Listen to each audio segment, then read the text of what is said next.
আসসালামু আলাইকুম।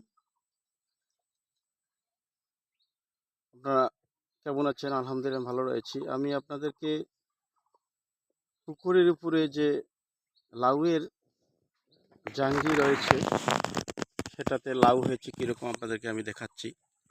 তো দেখতে পাচ্ছেন যে লাউ কিন্তু খুব সুন্দর হয়েছে।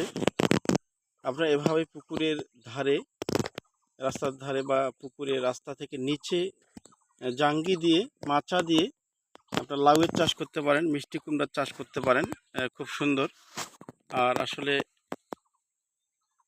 লাউ খুব ভালো জিনিস, পেট পরিষ্কার রাখে, কোষ্ঠকাঠিন্য দূর করে এবং আমাদের নবী করিম সাল্লাল্লাহু আলাইহি সাল্লামের লাউ প্রিয় একটা তরকারি ছিল।